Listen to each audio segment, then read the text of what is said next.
So there have been a bunch of rumors regarding Sony and their unannounced PS4K slash Neo slash whatever the fuck it's called. I'm gonna call it the PS Neo because I kind of want to blow your guys' minds later. So yeah. Now it's a pretty polarizing topic. A lot of people, think it's a good thing. A lot of people think it's a bad thing, and a lot of people don't really care because they play on PC. That being said, a lot of people are scratching their heads trying to figure out why Sony would release a new console mid-generation when everything is going so well with the PS4. And that's what I want to talk about. But first, what is the PlayStation Neo? PlayStation Neo is the successor to the PlayStation 4, and according to the documents that Sony has sent out to its developers, it is substantially more powerful than the PS4. Games will be able to run at a higher frame rate and resolution on the PS Neo. But, in an effort to prevent separating the user base, Sony has told all its developers that any game on the PlayStation Neo must be on the PS4, and vice versa. They don't wanna, I guess, con you guys. By the way, if any of you guys are curious about the specs, or the rumored specs I should say, of the PlayStation Neo, I recommend you watch Digital Foundry's video on it. They go in depth about what specs you can expect, and they basically break down how powerful the PS Neo is rumored to be. So yeah, the link's in the description. Also, just to clarify for you guys, when I say that the PS Neo is a successor to the PS4, I don't want you guys to think that it's the same as when we went from a PS3 to the PS4. Yes, the PS Neo is more powerful than the PS4, but it's not a great amount. Like, it's not generations ahead of the PS4. Like, if I were to give you guys an example, if you had a 1080p 30 FPS game on the PS4, then on the PS Neo, you'll be able to run it at 1080p 60 FPS. At least that's what it's rumored to be. So now that we have an idea of what the PS Neo is, the second question is, why do we need to make it? Why is Sony making a new console? If we take a look at the PS4 right now, it's one of the fastest selling consoles of all time, with more than 35 million units sold in just 2.5 years. The PS4 is the best selling console of this generation. So it's not because the PS4 isn't selling. Then what about the devs? Well, pretty much every developer is making games for the PS4, so it's not because the PS4 doesn't have enough developers making games for it. I think the biggest question is regarding the PS4's power. Is Sony making the PS Neo because the PS4 isn't powerful enough? Well, let's talk about it.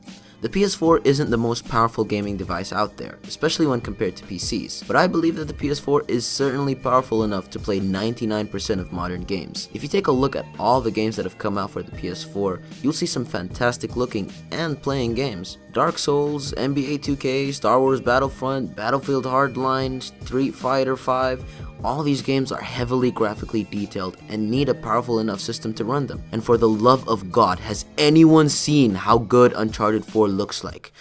Oh my god, it makes me so horny.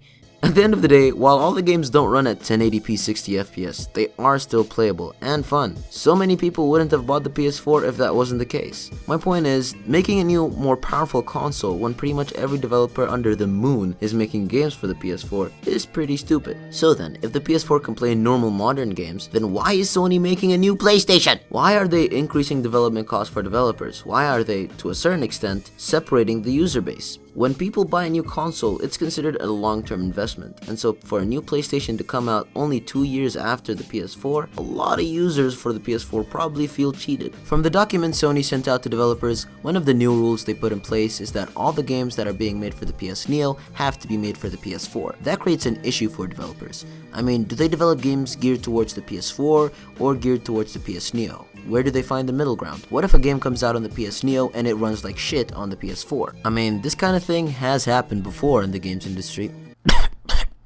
New Nintendo 3DS. Another thing that Sony stated in the documents is that both the PS4 players and PS Neo players have to be playing on the same server. That creates another issue. If you have a case where a PS Neo player has a higher frame rate and a higher resolution than a PS4 player, then that obviously puts him at an advantage. Lastly, in the documents, Sony talks about how they want devs to make 4K games on the PS Neo.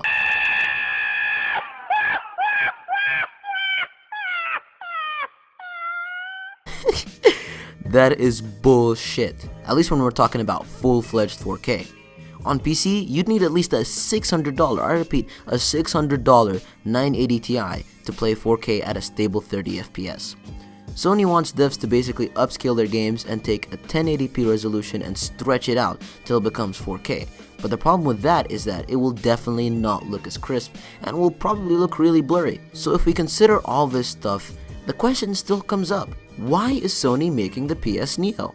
Well, now the only thing left to point at is the PlayStation VR. One of the things I stated earlier with the PS4 is that it can play any modern games, but the case changes with VR. I talked about this in my last video where I said on PC you need at least a GTX 970 to play VR.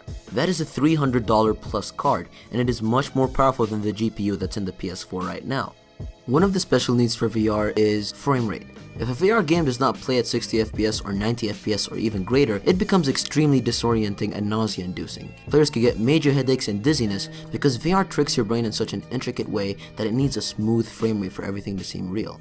And once that smooth frame rate isn't there, it pretty much feels like shit. And I think that's the biggest reason behind the PS Neo's existence, to ensure that there's a system that can play VR without any hiccups. That's not to say the ordinary PS4 can't play VR games, but just not as smoothly as the PS Neo can. Frame rate is so crucial when it comes to VR, and Sony has invested tons of money into making PlayStation VR and VR games. And for them to invest millions upon millions into VR and have a system that isn't powerful enough to play them at 60 FPS or higher, it will be a huge loss. It seems like everyone is investing their all into virtual reality, and I can't understand why. I mean, sure, it's a really interesting industry, but I don't think it warrants all that investment into it. I mean, look at the Oculus and the Vive. They came out close to a month ago, but I haven't heard anything about them having extraordinary sales. The same could happen with the PlayStation VR. Sony needs to be successful with it, because if not, all their investments would have gone to shit. PSVR is the cheapest one of all the big three headsets, so it could have a chance, I guess. But honestly, at the end of the day, I think Sony is being stupid and greedy.